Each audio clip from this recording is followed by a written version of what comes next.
PDN News Updates. Here is Jarek Sablon from our PDN Newsroom. This is brought to you by our sponsor, KFC Guam.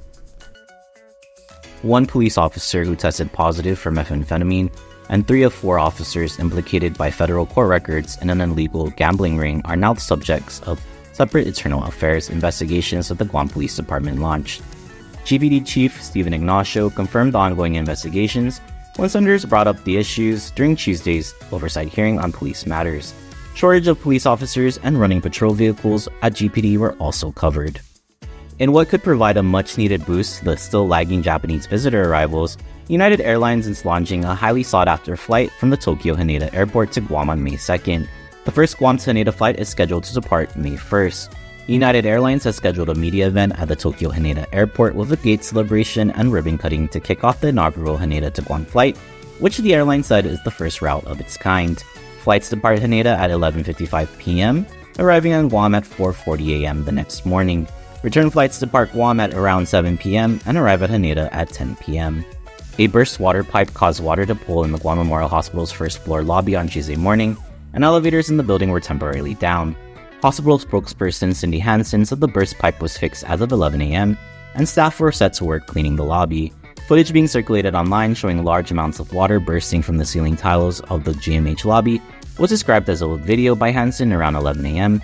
She later clarified that the video was from Tuesday, but the situation in the lobby had since changed.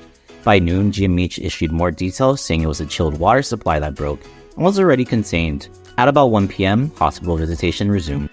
Governor Guerrero joined 52 other state and territorial governors in objecting to the Department of Defense's plan to shift hundreds of serving Air National Guard personnel to the U.S. Space Force.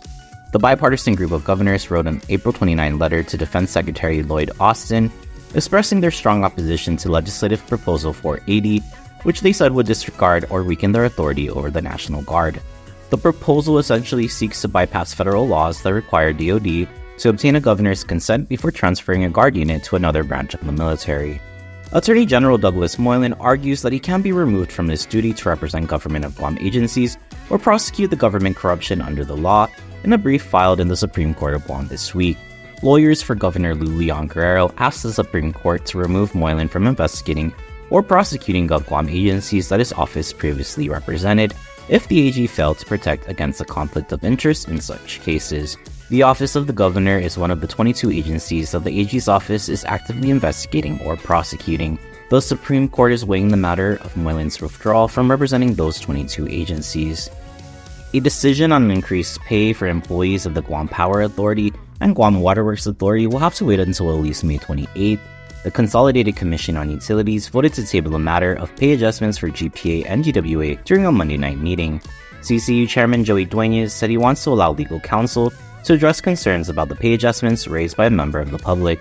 Dueñas told the Pacific Daily News the first of the pay adjustments will not take effect until the last quarter of this fiscal year, or July at the earliest, so CCU still has time to consider the matter.